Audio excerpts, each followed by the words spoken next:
नमस्कार दोस्तों, स्वागत है आपका इस YouTube channel Sarvan GS classes में। तो पिछले क्लास में हम लोग चर्चा कर रहे थे विजयनगर साम्राज्य में संगम वंश के बारे में, और संगम वंश का जो मतलब अंतिम शासक है लगभग हम लोग उसके बारे में चर्चा कर रहे थे, मल्लिकार्जुन के बारे में। ठीक है, तो आज हम लोग चर्चा करेंगे जो संगम वंश का सबसे अंतिम शासक है, ठीक है, विरूपाक्ष द्वितीय, इसके बारे में हम लोग चर्चा करेंगे। ठीक है, तो विजयनगर साम्राज्य में हम लोग चर्चा कर रहे थे संगम वंश के बारे में, इसमें भी हम लोग चर्चा कर रहे थे संगम वंश के बारे में। चलिए, तो आज से हम लोग देखते हैं संगम वंश का अंतिम शासक जो रहा है उसके बारे में हम लोग चर्चा करते हैं आगे। ठीक है, एक सेकेंड दोस्तों। चलिए, तो संगम वंश का जो अंतिम शासक रहा है विरूपाक्ष द्वितीय, इसके बारे में हम लोग चर्चा करते हैं। विरूपाक्ष द्वितीय, विरूपाक्ष द्वितीय। देखिए, इस समय का राजनीतिक कंडीशन को समझ लें, और विरूपाक्ष द्वितीय का जो शासन काल है यह 1465 से लेकर के 1485 तक है। 1465 से 1485 तक इसका शासन काल है। ठीक है, चलिए एक एक करके इन घटनाओं को हम लोग पढ़ेंगे, और पीसीएस में या यूपीएससी रहे या पीसीएस रहे या बीपीएससी स्पेशल रहे, इन सब में इनसे संबंधित क्वेश्चन रहता है, इसीलिए आप लोग इसका नोट्स जरूर बनाइए। ठीक है, और कई सारे दोस्तों को ये समस्याएं रहती है कि मतलब तैयारी की शुरुआत कैसे करें ना। अगर कोई ग्रेजुएशन किए हुए हैं या ग्रेजुएशन के साथ साथ तैयारी करें तो कैसे शुरू करें, या तैयारी का प्रारंभ कैसे करें, इन सब चीजों को बहुत सारे लोगों को समस्या होती है। ठीक है, बहुत सारे साथियों को समस्या होती है। तो देखिए, आप लोग जो तैयारी की शुरुआत करेंगे, सबसे पहले ये, अगर किसी भी सब्जेक्ट को अगर आप पढ़ते हैं, मान लीजिए मेरा हिस्ट्री की क्लास करते हैं, ठीक है, तो शुरू से पढ़िए। सबसे पहले क्लास कीजिए। ठीक है, किसी भी क्लास को रेगुलर कीजिए, मतलब शुरू चरण से उसकी सिलेबस को सबसे पहले, बीपीएससी अगर एग्जाम दे रहे हैं आप, या पीसीएस का यूपी पीसीएस दे रहे हैं, या कोई भी पीसीएस दे रहे हैं आप, तो सबसे पहले उसके सिलेबस को देखिए, और सिलेबस के अनुसार सब्जेक्ट में लग जाइए। जैसे उसमें हिस्ट्री की चर्चा है तो हिस्ट्री में, ये नहीं कि हिस्ट्री में सिर्फ जो टॉपिक दिया गया उसी को पढ़ेंगे, नहीं, पूरी हिस्ट्री को पढ़ना है। ठीक है, और मतलब सिलेबस के साथ साथ आपको ये भी देखना है कि जैसे हिस्ट्री की सिलेबस क्या है, ज्योग्राफी की सिलेबस क्या है, पॉलिटी की सिलेबस क्या है, और सिलेबस को 24 घंटा अपने दिमाग में रखेंगे। जहां पढ़ाई करते हैं, जहां स्टडी करते हैं, वहां इस सिलेबस को चिपका दीजिए। ठीक है, और जैसे हिस्ट्री की पढ़ाई कर रहे हैं, जैसे कोई भी टॉपिक पढ़ रहे हैं, शुरू किए उसका, तो सबसे पहले तो आप किसी भी क्लास को ज्वाइन कर लीजिए और उस क्लास को कंटिन्यू कीजिए। ठीक है, और जिस टॉपिक को क्लास में पढ़ाया जा रहा है उस टॉपिक को सबसे पहले उसको वहां लिख लीजिए, नोट डाउन कर लीजिए, एक नोट्स बनता चला जाएगा। उसके बाद उसी टॉपिक को एनसीईआरटी बुक में पढ़ लीजिए। ठीक है, और उसी टॉपिक को फिर से, ठीक है, एक ऑथेंटिक जो बुक है उसमें जाके पढ़ लीजिए। जैसे एंशिएंट हिस्ट्री के लिए मतलब बहुत सारी बुक आती है, स्पेक्ट्रम है, रामशरण शर्मा है, ठीक है, तो केसी श्रीवास्तव की बुक है, कई सारा बुक है, उसमें से किसी एक बुक को खरीद के उसी टॉपिक को उसमें पढ़ते हैं। और इस तरीके से अगर एक बार आप जो चीजें क्लास में पढ़ाई गई, ठीक है, उसको नोट कीजिए। अगर मतलब एक्स्ट्रा चीजें अगर बुक में मिलती है उससे संबंधित, ठीक है, इंपॉर्टेंट है, उसको भी उस नोट में क्या कर लीजिए, लिख लीजिए। ठीक है, और इस तरीके से अगर आप पूरा नोट्स बना लेंगे तो फिर आपका क्लास में, ठीक है, किसी भी एग्जाम में कोई भी टॉपिक से संबंधित समस्या नहीं होगी, कोई भी क्वेश्चन छूटेगा नहीं। ठीक है, चलिए, तो हाँ, हम लोग आगे चर्चा कर रहे थे संगम वंश में। ठीक है, तो इसकी राजनीतिक कंडीशन को भी देख लीजिए। जैसे हम लोग सिर्फ दक्षिण भारत को बना लेते हैं, चलिए पूरे भारत को आज बनाते हैं, इसकी जरूरत भी पड़ेगा आज। ठीक है, देखिए, आप लोग मैप बनाने के लिए जरूर सीख लीजिएगा एक बार। ठीक है, मैप बनाने का प्रयास जरूर कीजिएगा।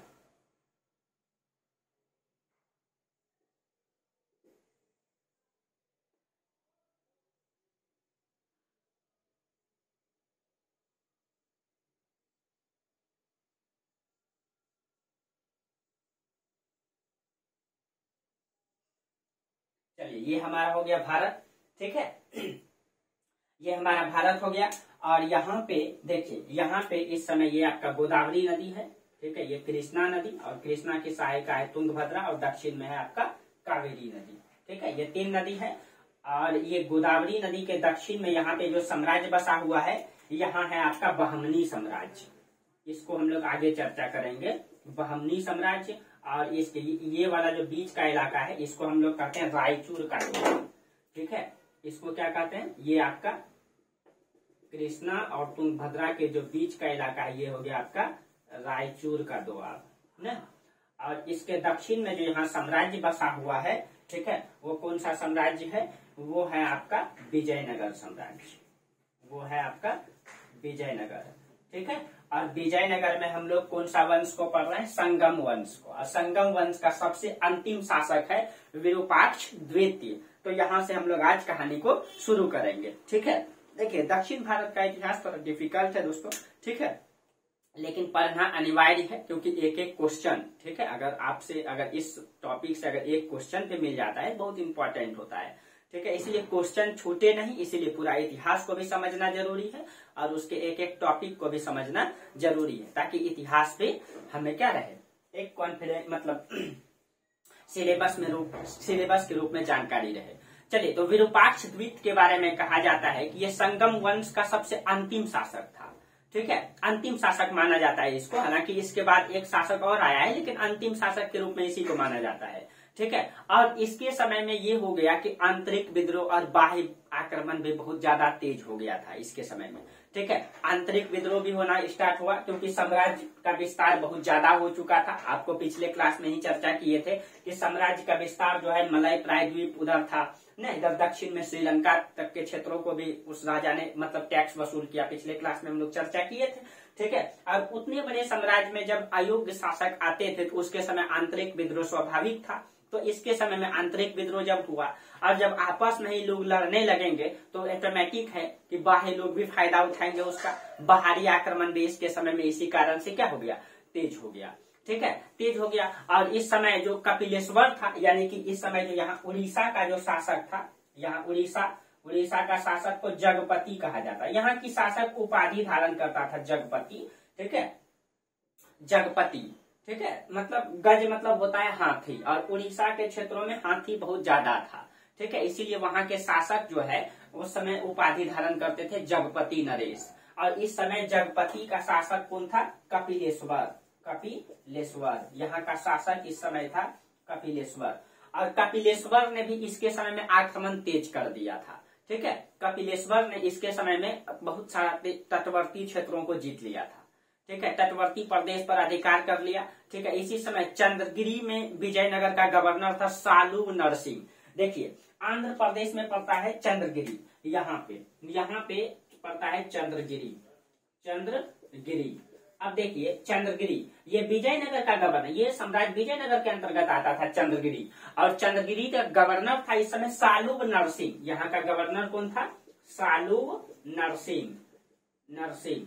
अब देखिए, अब इधर से जब जगपति नरेश कपिलेश्वर आक्रमण करता था तो सामना उसका कौन करता था, सालुब नरसिंह करता था। और ऐसा माना जाता है कि जगपति नरेश जो कपिलेश्वर था इस समय आक्रमण बहुत तेज कर दिया था और कई सारे आक्रमण किया इसके समय में। ठीक है, और कहा जाता है कि जब जगपति नरेश कपिलेश्वर आक्रमण किया तो उसका सामना कौन करता था, सालुब नरसिंह करता था, जो कि एक गवर्नर था न, एक मतलब प्रांत का गवर्नर हुआ करता था। यानी कि जैसे अभी देश को राज्य में बांटा गया, देश में जैसे प्रधानमंत्री होता है, राज्य में मुख्यमंत्री, उसी समय एक राज्य का राजा और उसका प्रांत का जो गवर्नर होता था उसको प्रांतपति भी कहते थे, गवर्नर भी कहते थे। तो चंद्रगिरी का गवर्नर कौन था, सालुब नरसिंह। ये उसकी सामना बहुत डट करके किया था, बहुत बेहतर तरीके से किया था, वीरता पूर्वक किया था। और कहा जाता है कि जो चंद्रगिरी का गवर्नर था, ठीक है, इसने जो है उड़ीसा के खिलाफ लगभग 24 युद्ध लड़े थे। ठीक है, लगभग कितने युद्ध लड़े थे, लगभग 24 युद्ध लड़े थे इसने। ठीक है, और इतने सारे युद्ध लड़ने के कारण इसको युद्ध का अनुभव बहुत ज्यादा हो गया था। ठीक है, इसको जो है युद्ध का अनुभव बहुत ज्यादा हो गया था और ये बेहद ही योग्य हो चुका था सालुब नरसिंह। ठीक है, सालुब नरसिंह बहुत वीरता पूर्वक लड़ा, उड़ीसा के खिलाफ इसने 24 युद्ध लड़ा था।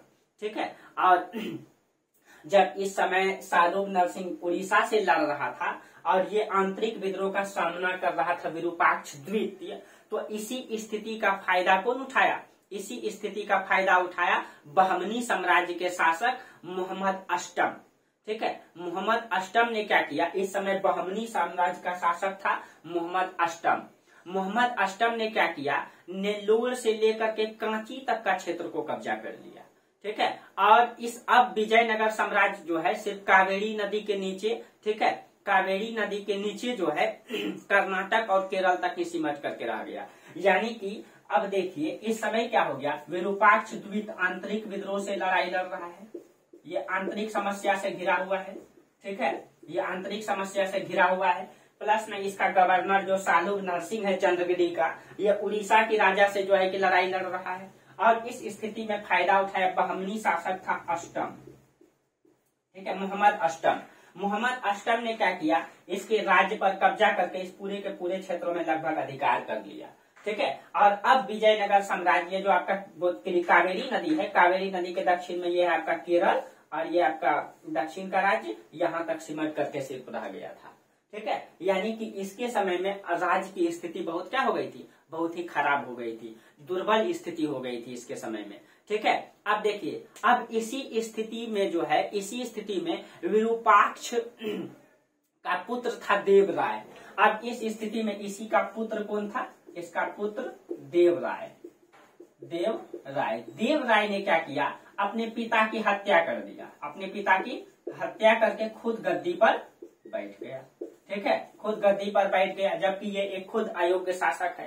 ठीक है, अब जब ये देवराय गद्दी पर बैठ गया, अब इस समय स्थिति बहुत ही दयनीय थी विजयनगर की। ठीक है, अब इस समय स्थिति बहुत ही दयनीय थी। अब देखिए, जब ये गद्दी पर बैठ गया, और ये घटना है 1485 का। ठीक है, इसने अपने पिता की हत्या कब किया, 1485 ईस्वी में किया। ठीक है, और गद्दी पर बैठ गया। जब ये गद्दी पर बैठ गया, तब सालुब नरसिंह इस परिस्थिति को देखा कि ये खुद देवराय अयोग्य शासक है, एक तो इनके पिता अयोग्य थे, जिसके कारण से साम्राज्य में आंतरिक विद्रोह और बाह्य विद्रोह होता रहा, बाह्य आक्रमण होता रहा। अब उससे भी अयोग्य शासक देवराय आ चुका है। आज हर चीजों का सामना कौन करता था, सालुब नरसिंह। और सालुब नरसिंह 24 युद्ध लड़ा था उड़ीसा के खिलाफ, बहुत ही योग्य था, और युद्ध का अनुभव उसको बहुत ज्यादा था। ठीक है, तो सालुब नरसिंह ने क्या किया, उसका सेनानायक था। ठीक है, देखिए सालुब नरसिंह, ये उस समय चंद्रगिरी का गवर्नर है। ठीक है, सालुब नरसिंह, इसका सेनानायक था नरसा नायक। इसने सालुब नरसिंह ने नरसा नायक को भेजा देवराय के पास। ठीक है, कि जाइए और उससे गद्दी छीन लीजिए। नरसा नायक ने क्या किया, ठीक है, नरसा नायक आया और देवराय को गद्दी से हटा दिया। ठीक है, देवराय से गद्दी को हटवा करके और नरसा नायक ने गद्दी पर कब्जा कर लिया। ये आया और देवराय को गद्दी से क्या किया, हटा दिया, और गद्दी से इसको हटा करके नरसा नायक गद्दी पर कब्जा कर लिया। और गद्दी पर कब्जा करके फिर अपना महाराज सालुब नरसिंह को बुलाया कि आइए महाराज, गद्दी आपके लिए बिल्कुल खाली है। और इसीलिए देवराय के बाद, ठीक है, शासक कौन बना, सालुब नरसिंह बना। ठीक है, सालुब नरसिंह। जब सालुब नरसिंह शासक बना, ठीक है, तो इसने जो है एक नए, अपने नाम से एक नए वंश का नींव डाला। ठीक है, यहीं से संगम वंश की क्या हो गई, समाप्ति हो गई। ठीक है, और यहाँ से कौन सी वंश की शुरुआत हो गई, सालुब वंश की। ठीक है, तो जब सालुब नरसिंह गद्दी पर बैठा, ठीक है, तो गद्दी पर बैठा, इसने अपने नाम से नए वंश की नींव डाली, जिसको कहते हैं सालुब वंश। चलिए, तो अब हम लोग चर्चा करेंगे सालुब वंश के बारे में। ठीक है, चलिए, तो सालुब वंश को अब हम लोग पढ़ते हैं।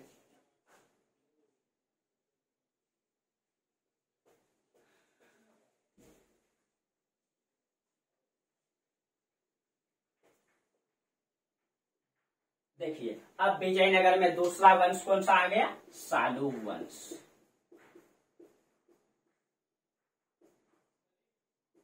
और सालुब वंश का इसका संस्थापक कौन हो गया, इसका संस्थापक हो गया सालुब नरसिंह।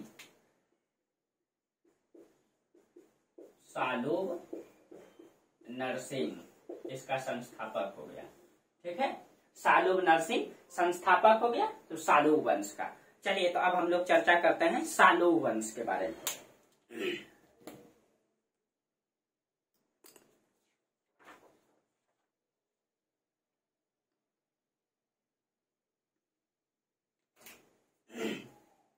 चलिए, सालुब वंश संस्थापक कौन है, तो सालुब नरसिंह, ठीक है। अब देखिए इसने जब सालुब नरसिंह शासक पे आया तो सबसे पहले इसने क्या किया, सबसे पहले विजयनगर के जितने भी विद्रोही सामंत थे जो विजयनगर के खिलाफ विद्रोह कर दिए थे उन सब को पहले इसने शांत किया। तो सबसे पहले, क्योंकि इस समय आंतरिक विद्रोह बहुत ज्यादा होने लगा था, क्योंकि सब राजा बिल्कुल अयोग्य था, ठीक है, जिसके कारण से आंतरिक विद्रोह हुआ था, तो सबसे पहले इसने आंतरिक विद्रोह को शांत किया, ठीक है, आंतरिक विद्रोह को शांत किया। और आंतरिक विद्रोह कौन किया था, तो विजयनगर के सामंत लोग किया था, जितने भी सामंत थे उन सब को इसने शांत किया सबसे पहले, ठीक है, ठीक है। लेकिन आंतरिक अशांति का तो पूर्णतया इसने दमन कर दिया, यानी कि अंदरूनी जितना भी समस्या था उसका दमन तो इसने कर दिया, ठीक है।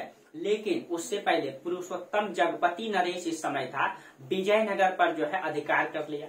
अब इस समय फिर से जगपति नरेश आया पुरुषोत्तम, ठीक है, उसने क्या किया, विजयनगर पर आक्रमण कर दिया और विजयनगर पर आक्रमण करके उस पर अधिकार कर लिया और उस पर अधिकार करके सालुब नरसिंह को ही बंदी बना लिया, ठीक है। तो अब इस समय जो है जगपति नरेश आया और इसी पे आक्रमण, ये जब आंतरिक समस्या का समाधान कर रहा था और उसी परिस्थिति में उड़ीसा का शासक आता है और इस पर सालुब नरसिंह को क्या कर लेता है, बंदी बना लेता है, ठीक है। जब बंदी बना लिया, ठीक है, तो अब उसके मतलब कि क्षेत्र में विजयनगर आ गया, ठीक है। तो सालुब नरसिंह जो है उसके समय मतलब यह निवेदन करता है कि आप मुझे छोड़ दीजिए और उसके बदले में मैं इतना इतना चीजें दूंगा, ठीक है। तो उसकी याचना करता है वो, तो उसकी याचना पर जो है सालुब नरसिंह को क्या करता है, मुक्त कर देता है, छोड़ देता है, ठीक है, छोड़ देता है। अब जब ये छोड़ देता है तो इस परिस्थिति में ही सालुब नरसिंह का 1490 ईस्वी में क्या हो जाती है, मृत्यु हो जाती है, ठीक है,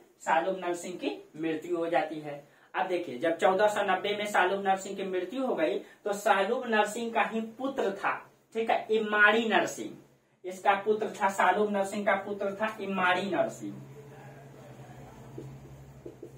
इमाड़ी नरसिंह, ठीक है, इमाड़ी नरसिंह। और ये इमाड़ी नरसिंह जो है ये बहुत कम उम्र का था, ठीक है, ये बहुत कम उम्र का था, इसलिए सालुब नरसिंह मतलब कि का जो सेनानायक था, ठीक है, नरसा नायक, नरसा नायक, अभी तुरंत चर्चा किए, नरसा नायक, नरसा नायक क्या किया, इसका संरक्षक बन गया, इसका संरक्षक बन गया, क्योंकि ये बहुत इमाड़ी नरसिंह बहुत कम उम्र का था, इसीलिए इमाड़ी नरसिंह शासक बन गया और उसका मतलब कि संरक्षक कौन बन गया, नरसा नायक। जिस प्रकार से अकबर ने हुमायूं की जब मृत्यु हो जाती है तो अकबर बहुत 12 वर्ष का था, मात्र 12 वर्ष समथिंग 4 माह का था, जब वो शासक बनता है तो बैरम खां उसका संरक्षक बन के शासन कर रहा था न, और लंबे समय तक संरक्षक बन के जो उसकी साम्राज्य का विस्तार किया। उसी प्रकार से यहाँ भी इमाड़ी नरसिंह की जब मतलब की शासक बना, ये कम उम्र का था, तो नरसा नायक जो कि सालुब नरसिंह का कौन है, ये सालुब नरसिंह का संरक्षक है, ठीक है, यानी कि सेनानायक है, और अब ये इमाड़ी नरसिंह का क्या बन गया, संरक्षक बन गया, ठीक है। लेकिन ये बहुत ही मतलब कम उम्र का था, इसको कुछ निर्णय लेने के लिए आता ही नहीं था, और इस स्थिति का फायदा उठाया नरसा नायक।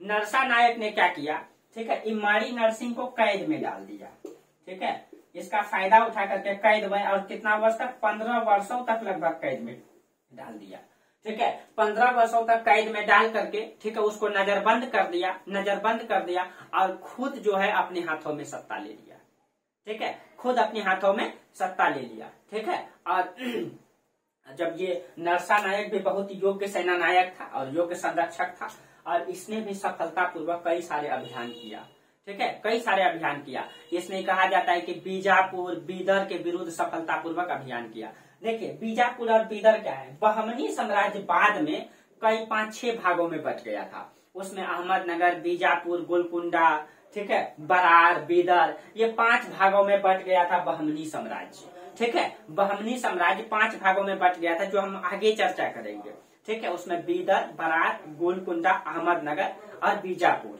ठीक है, वो 5 भागों में बहमनी साम्राज्य बट गया था। तो उसमें से बीजापुर और बीदर के विरुद्ध, ठीक है, जब नरसा नायक खुद शासक बन गया तो इसने जो है बीजापुर के विरुद्ध, ठीक है, और बीजापुर के विरुद्ध और बीदर के विरुद्ध, इस दोनों के विरुद्ध में पूरा सफलतापूर्वक अभियान किया और उसको जीता भी इसने, ठीक है। और रायचूर के दोआब को, कई सारे किले को भी इसने जीत लिया। रायचूर का दोआब बहमनी साम्राज्य में चल गया था, ठीक है। तो इसने जो है नरसा नायक जब आया तो इसने रायचूर के दोआब का कई सारे किले को भी इसने जीता, ठीक है, कई सारे किले को भी इसने जीता। और इसने कहा जाता है इसने चेर, चोल, पांड राज की भी अपनी सत्ता को स्वीकार करवाया। जो दक्षिण में चेर वंश, चोल वंश और पांड वंश है, इन तीनों को भी सत्ता को स्वीकार करवाया इसने, ठीक है। तो चेर वंश, चोल वंश और पांड वंश, ठीक है, इन तीनों को भी अपनी सत्ता स्वीकार करने के लिए मजबूर किया नरसा नायक ने, ठीक है। उसके बाद जगपति नरेश से भी डट करके इसने सामना किया, ठीक है, जगपति नरेश से। और 1505 ईस्वी में नरसा नायक का पुत्र था, ठीक है, पुत्र ने इमाड़ी नरसिंह की हत्या कर दिया, ठीक है, यानी कि नरसा नायक का पुत्र हुआ, ठीक है, नरसा नायक का पुत्र, इसका पुत्र ने क्या किया, इमाड़ी नरसिंह को कैद में रखा गया था, नरसा नायक ने कैद में डाल दिया था।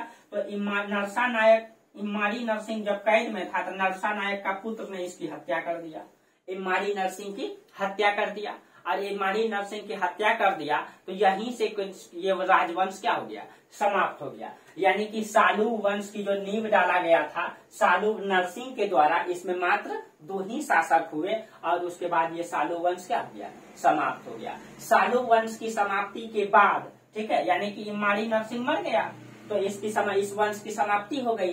तो यहाँ पे एक नए वंश के नींव डाला गया, तुलु वंश, ठीक है, इसमें यहाँ पे नए वंश की नींव डाला गया, तुलु वंश की। तो चलिए अब हम लोग देखते हैं तुलु वंश के बारे में।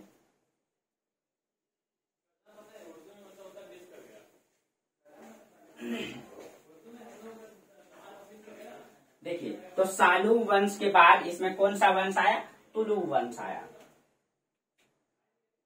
यहाँ पे आया आपका तुलु वंश, ठीक है। अब देखिए, तुलु वंश का संस्थापक कौन हुआ, वीर नरसिंह, इसका संस्थापक हो गया वीर नरसिंह, संस्थापक वीर नरसिंह, ठीक है, इसका संस्थापक हो गया वीर नरसिंह, ठीक है। अब देखिए, इसके जब वीर नरसिंह सत्ता में आया तो इसका शासन काल रहा, तुलु वंश पूरा का पूरा चला 1505 से 1565 तक। जो तुलु वंश है ये 1505 से 1565 तक चला,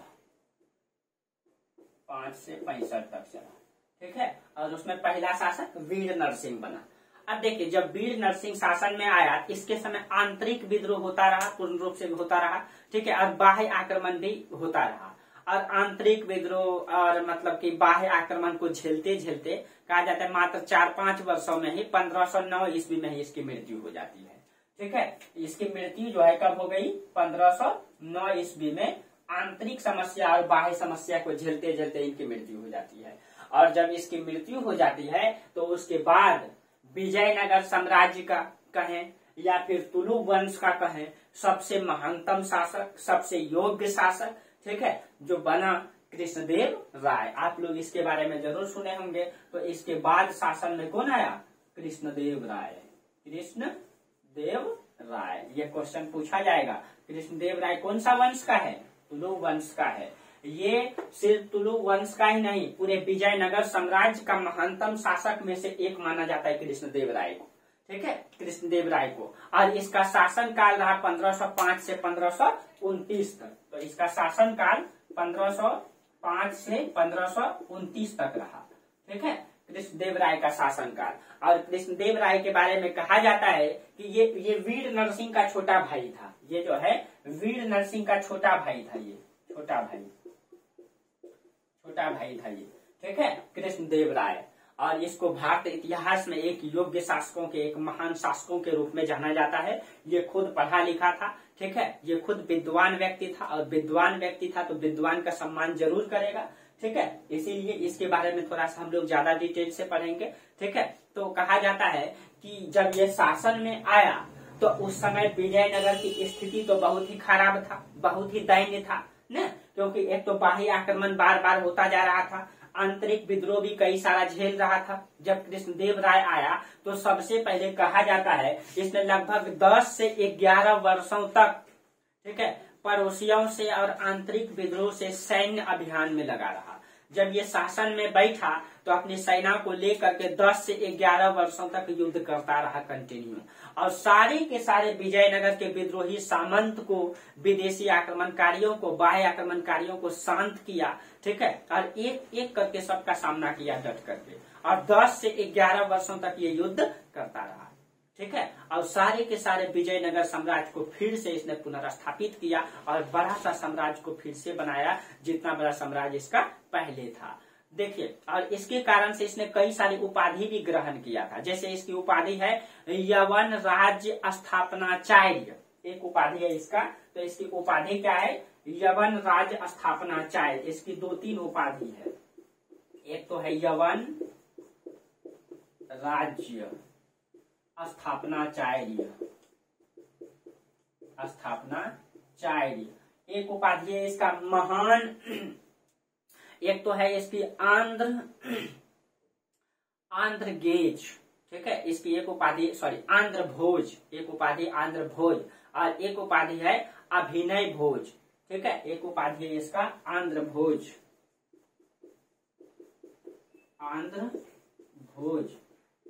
ठीक है, आंध्र भोज, या इसी को कहा जाता है अभिनय भोज, या इसी को कहा जाता है अभिनय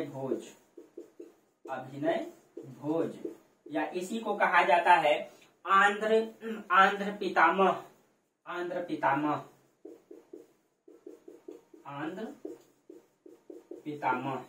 ठीक है, इसी को कहा जाता है आंध्र भोज, अभिनय भोज या आंध्र पितामह, ठीक है। ये अब देखिए आंध्र पितामह, और हाँ ये याद रखिए इस समय उत्तर भारत में जो दिल्ली सल्तनत यहाँ है, ठीक है, दिल्ली सल्तनत में यहाँ पे कौन सा वंश चल रहा है? याद कीजिए कृष्णदेव राय का शासनकाल 1505 से 29 है, और इस समय दिल्ली का मतलब कि शासन में था लोधी और लोधी वंश का जो अंतिम शासक था इब्राहिम लोधी,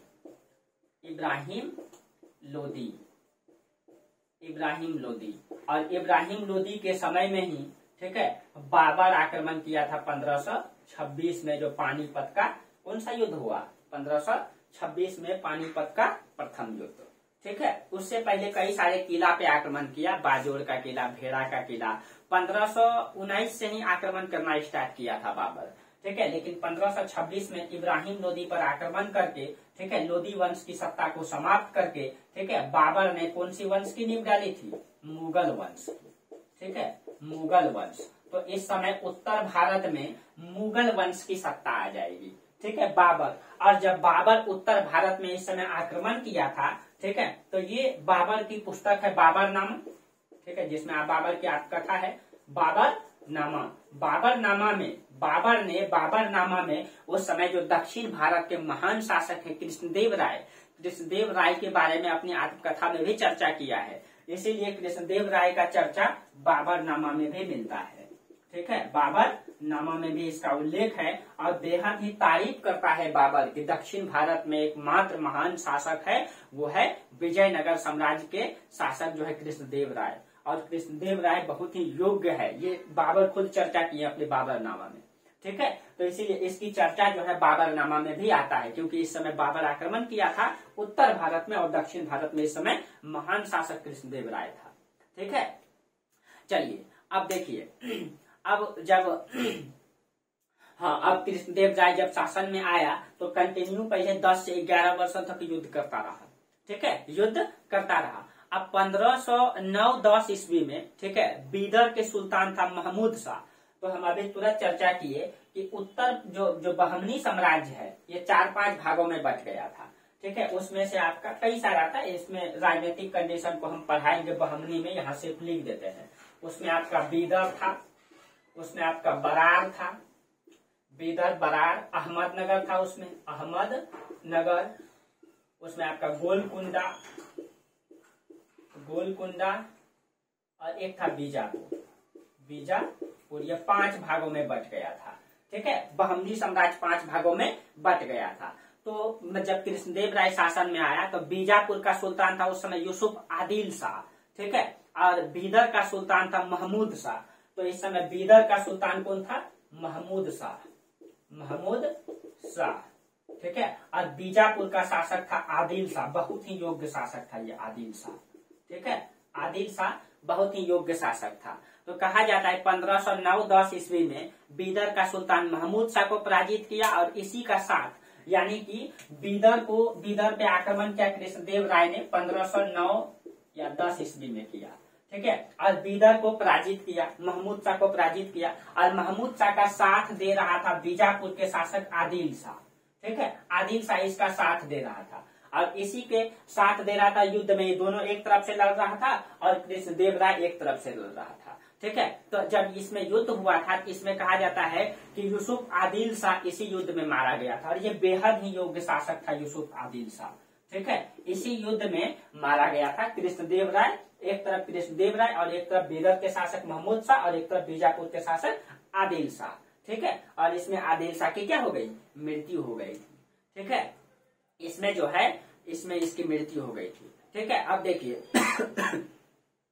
जब यूसुफ आदिल शाह की मृत्यु हो गई तो इसका लाभ उठाया कृष्णदेव राय और कृष्णदेव राय ने रायचूर के द्वार और गुलबर्गा पर अधिकार कर लिया, ठीक है। यानी आदिल शाह मारा गया, महमूद शाह जब हार गया, ये सब योग्य शासक थे। बहमनी साम्राज्य में जो 5 भागों में बट गया था, यूसुफ आदिल शाह बहुत ही योग्य थे। इसने एक संगठन तैयार किया था जो हम आगे चर्चा करेंगे। उस 5 को मिलाकर के इसने संगठन बनाया था और विजयनगर के खिलाफ यह अभियान चला रहा था, ठीक है। तो इसमें आदिल शाह की जब मृत्यु हो गई, महमूद शाह हार गया, तो इसी का फायदा उठाया कृष्णदेव राय, इसने रायचूर के द्वार पर कब्जा कर लिया, ठीक है। और प्लस में गुलबर्गा के किला पर भी अधिकार कर लिया, गुलबर्गा के किला पर भी इसने अधिकार कर लिया। तो देखिए हम रायचूर का द्वार पर कभी ये जब मतलब विजयनगर साम्राज्य के शासक योग्य होते हैं तो रायचूर के द्वार पे विजयनगर का कब्जा होता है। जब बहमनी शासक योग्य होते हैं तो रायचूर के द्वार पे बहमनी साम्राज्य का कब्जा होता है। तो हमेशा दोनों लड़ता रहा।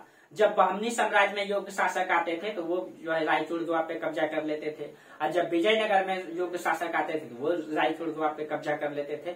इस तरीके से दोनों में लगभग 250 से 300 वर्षों तक युद्ध चलता रहा, ठीक है। और 200 वर्षों तक तो स्पष्ट रूप से दिखाई देता है कि दोनों में युद्ध चलता रहा, ठीक है। उसके बाद जब रायचूर और गुलबर्गा पर अधिकार कर लिया कृष्णदेव राय, उसके बाद जो है उमतूर के बागी, ठीक है, गंगा राज था, गंगा राज को पराजित किया। श्रीरंगम को, शिव सुंदरम को विजयनगर में मिला लिया। यानी कि दक्षिण में कई सारा क्षेत्र जैसे श्रीरंगम, उसमें आपका मतलब कि शिव सुंदरम, ये सब तमिलनाडु में पड़ता है। उन सभी क्षेत्रों पर इसने अधिकार कर लिया। यानी कि अपना साम्राज्य का विस्तार फिर से इसने अपना स्टार्ट किया था और सबको जीता। 1513 से 18 के बीच विजयनगर की सेना ने उड़ीसा के राजा, अब इस समय जो उड़ीसा यानी जगपति का राजा था प्रताप रुद्रदेव, बहुत ही योग्य शासक था। उसका नाम था, पूरा नाम था राजा राय रुद्र प्रताप देव, ठीक है, प्रताप रुद्रदेव। तो इसको हम लोग कहते हैं, इस समय उड़ीसा का राजा था राजा प्रताप रुद्रदेव, प्रताप रुद्रदेव। और ये बहुत ही प्रतापी भी था, ठीक है। ये बहुत अपने नाम के अकॉर्डिंग ये बहुत प्रतापी भी राजा था। और कहा जाता है कि राजा प्रताप रुद्रदेव के खिलाफ 1513 से 18 के बीच, 1513 से 18 के बीच में 4 अभियान चलाया, ठीक है। 4 युद्ध कंटिन्यू कृष्णदेव राय ने इसके खिलाफ किया और 4 युद्ध में, ठीक है, राजा रुद्र प्रताप देव को इसने पराजित कर दिया। जब पराजित कर दिया, दोनों में संघर्ष बढ़ गया था क्योंकि रुद्र प्रताप देव भी बहुत योग्य शासक था। इसने इस तटवर्ती इलाका का कई सारा भूभाग को इसने जीत लिया था, ठीक है। प्रताप रुद्रदेव बहुत ही योग्य शासक था और ये उपजाऊ भूमि जो पूर्वी तटीय मैदान है जो कल हम चर्चा किए थे, ठीक है, उसके कई सारे हिस्सों को इसने जीत लिया था। और जब जीत लिया था उसको, ठीक है, तब जो है कृष्णदेव राय ने उसके खिलाफ अभियान किया, कंटिन्यू 4 अभियान चलाया। जब दोनों में संघर्ष बढ़ गया, अंतिम में प्रताप रुद्रदेव हार भी गया था, लेकिन दोनों के बीच में अंततः संधि हो जाती है, ठीक है। और दोनों के बीच में जब अंततः संधि हो जाती है तो अंत में क्या होता है, प्रताप रुद्रदेव ने जो है कृष्णदेव राय से अपनी पुत्री का विवाह कर देता है, ठीक है। जब इसमें जो है प्रताप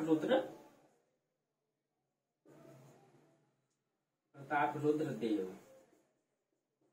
ठीक है, इसने अपनी पुत्री का विवाह किससे कर दिया, कृष्णदेव राय से, ठीक है, कृष्णदेव राय से। और प्रताप रुद्रदेव ने जितना भूमि जीता था कृष्णदेव राय का वो सबको वापस कर देता है और दोनों के बीच में इस प्रकार से क्या हो जाता है, समझौता हो जाता है। ठीक है, और कृष्णदेव राय भी मतलब आपस में दोनों में क्या हो जाता है, मतलब उनका ससुर बन जाता है, यानी कि कृष्णदेव राय का ससुर बन गया न प्रताप रुद्रदेव। ठीक है, और इस तरीके से दोनों में युद्ध की क्या हो जाती है, समाप्ति हो जाती है। ठीक है, उसके बाद 1520 तक कृष्णदेव राय ने दक्षिण में अपने सभी दुश्मनों को खत्म कर दिया। यानी कि दक्षिण में जितना भी दुश्मन था इसका, जो विद्रोह किया हुआ था, जो सामंत था, जो दूसरे राज्य था, 1520 तक इसने सभी के सभी दक्षिण के विद्रोही को ठीक है खत्म कर दिया। ठीक है, अब समस्या बच गया था पुर्तगालियों का। देखिए थोड़ा सा हम चर्चा, यानी कि कृष्णदेव राय ने 1520 तक आते आते ठीक है 1529 तक इसने शासन किया।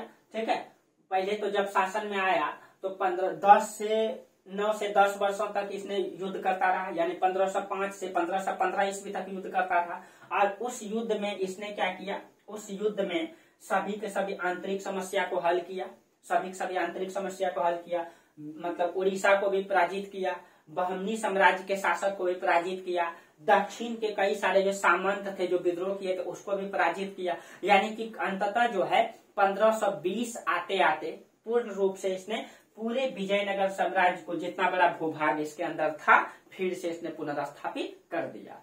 लेकिन अब एक समस्या क्या आ गया इसके समय में, पुर्तगाली का। देखिए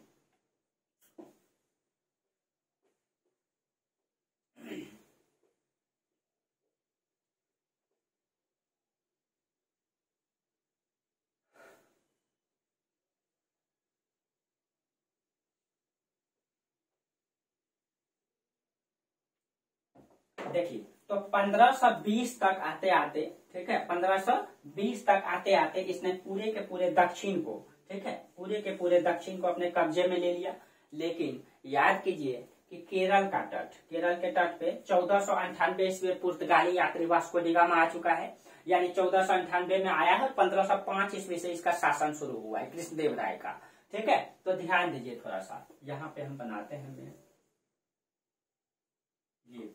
अब देखिए यहाँ पे आपका कृष्णदेव राय का शासन है। ठीक है, कृष्ण देव राय यानी विजयनगर साम्राज्य में। अब देखिए ये केरल का कालीकट बंदरगाह केरल में पड़ता है, केरल में पड़ता है कालीकट बंदरगाह।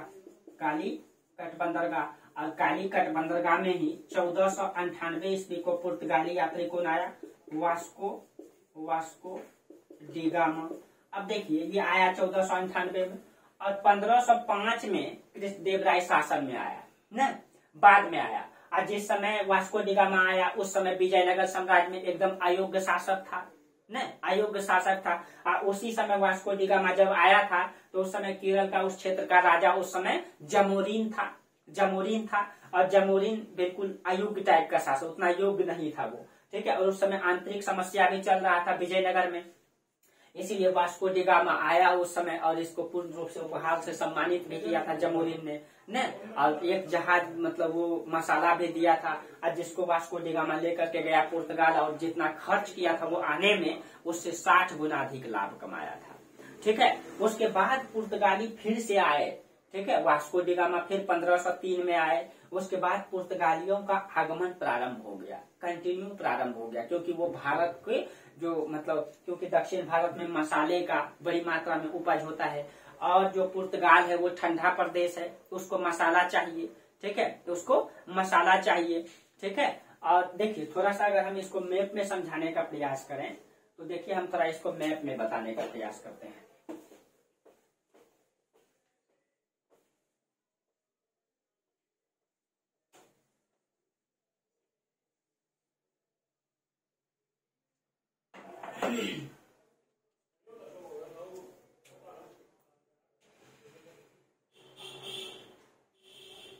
मैप में अगर बताएं तो वर्ल्ड मैप, चलिए छोटा सा वर्ल्ड मैप बनाने का प्रयास करते हैं।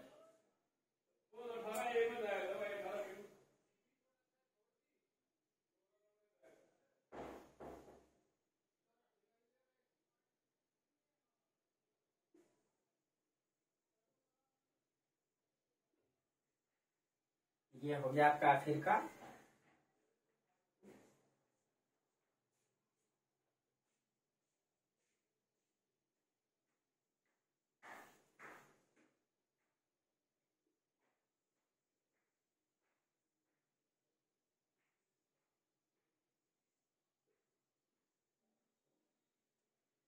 हो गया आपका एशिया,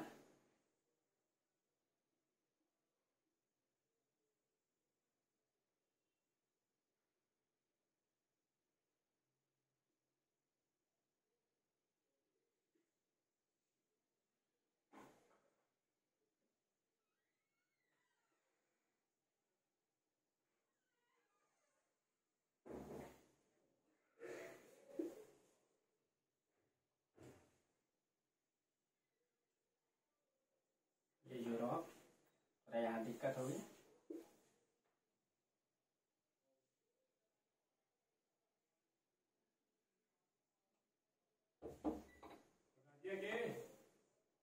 ये हो गया आपका इटली, ठीक है।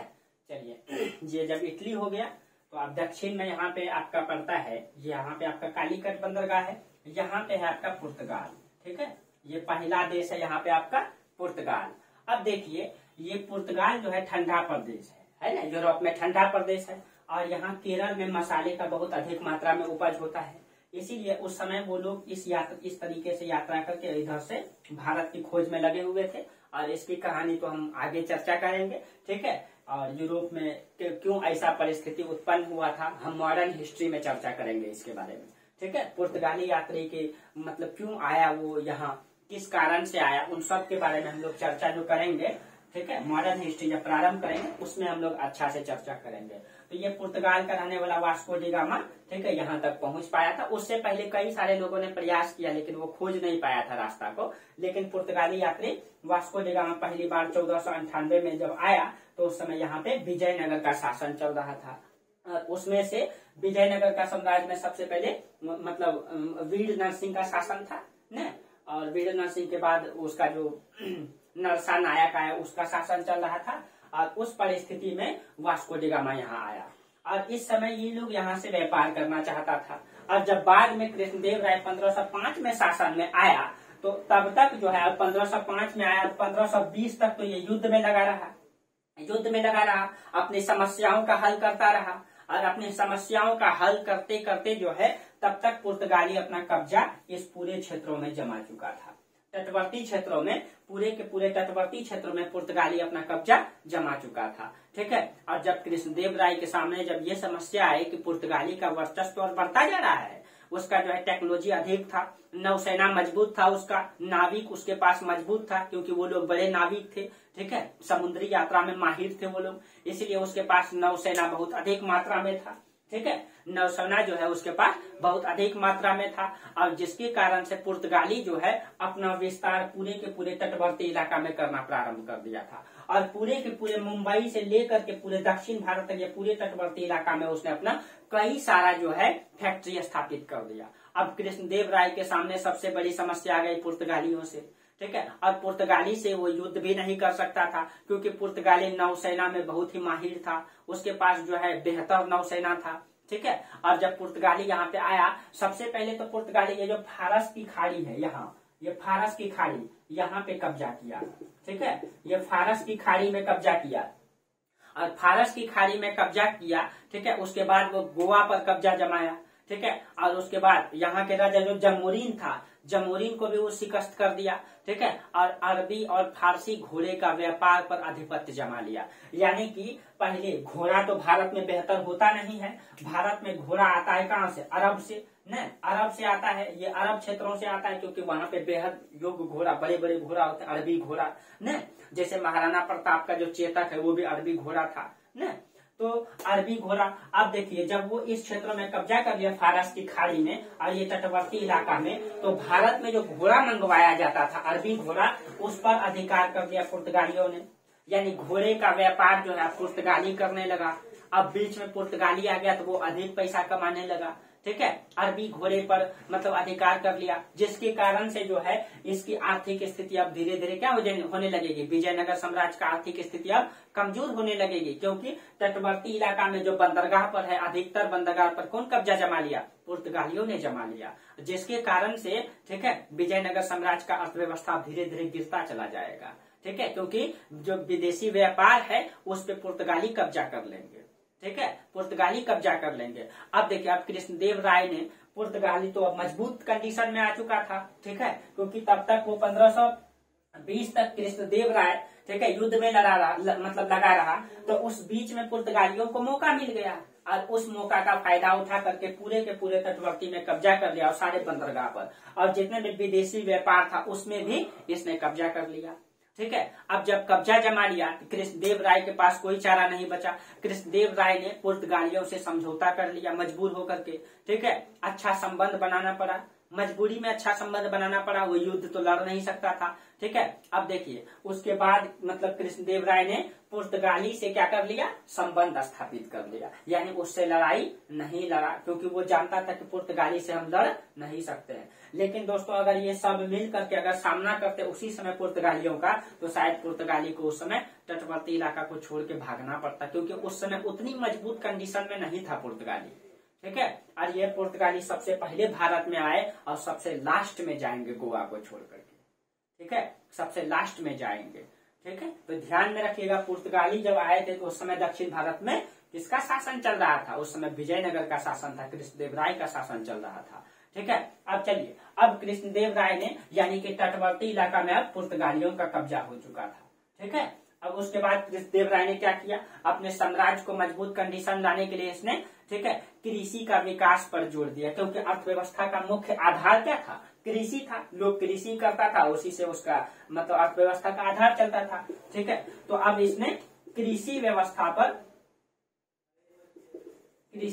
पर अधिक बल दिया, और कृषि व्यवस्था पर अधिक बल दिया उसके लिए इसने क्या किया, उसके लिए इसने जितना भी पड़ती भूमि था, ठीक है, पड़ती भूमि था, जंगली भूमि था, उन सब जंगली भूमि को साफ किया, पड़ती भूमि को उपजाऊ बनाने के लिए कई सारा नहर का निर्माण किया, और उस सब को उसने उपजाऊ भूमि बनाया और सभी को उसने कृषकों में वितरित कर दिया। ठीक है, ताकि उपज क्या हो उसका बढ़े। ठीक है, तो पड़ती भूमि को उपजाऊ बनाया, कई सारे नहर का भी इसने निर्माण किया, सिंचाई की सुविधा के लिए इसने तालाब भी खुदवाए, नहर भी निकलवाए। ठीक है, नई किस्मों का इसने बीज, बैल और हल की भी आपूर्ति किसान को करवाया, ताकि उसकी अर्थव्यवस्था क्या हो सके, मजबूत हो सके। ठीक है, उसके बाद आंतरिक व्यापार के लिए इसने जो है मंडियों और विदेशी व्यापार के लिए बंदरगाहों को विकसित किया इसने।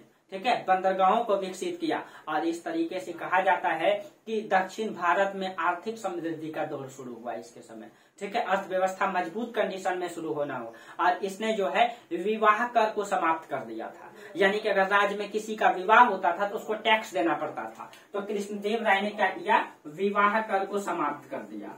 जो विवाह में कर देना पड़ता था उसको क्या कर दिया गया, समाप्त कर दिया गया। ठीक है, विवाह कर को समाप्त कर दिया गया, और इस तरीके से कृष्णदेव राय का शासन काल जो है सांस्कृतिक उत्थान के काल माना जाता है। सांस्कृतिक मतलब उसने कई सारे मंदिर का निर्माण किया था। ठीक है, वह स्वयं एक विद्वान था और उसने एक पुस्तक लिखी थी आमुक्त माल्यद।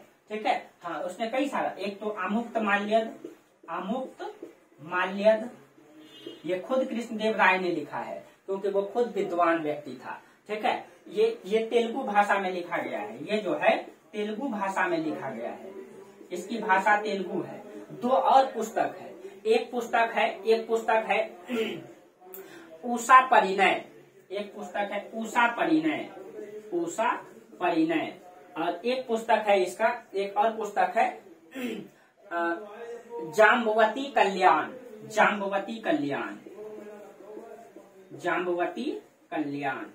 और ये दोनों पुस्तक संस्कृत में है, ये दोनों संस्कृत में लिखा गया है। ठीक है, ये दोनों पुस्तक इसने संस्कृत में लिखी है। ठीक है, अब देखिए, हाँ, और ये खुद विद्वान व्यक्ति था दोस्तों, इसलिए विद्वानों का सम्मान भी करता था, इसीलिए इसके दरबार में 8 अष्टदिग्गज रहते थे। अष्टदिग्गज का मतलब 8 मतलब विशेषज्ञ थे, 8 अलग अलग क्षेत्रों के ज्ञानी व्यक्ति रहते थे। ठीक है, 8 ज्ञानी व्यक्ति रहते थे, जिसको अष्टदिग्गज कहा जाता है।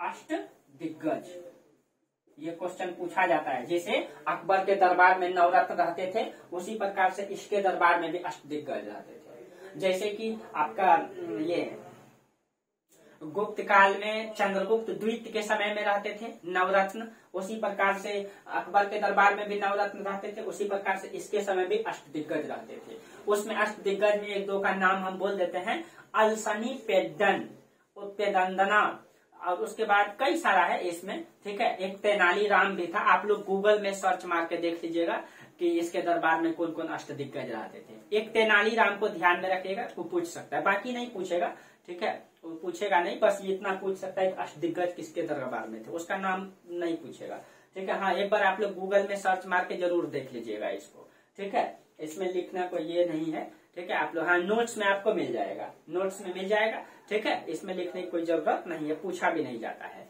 उसके बाद जो है दक्षिण भारत में इसने कई सारे मंदिर का भी निर्माण किया था, जो क्वेश्चन पूछा जाता है, जैसे हजारा का मंदिर और विठलट स्वामी का मंदिर।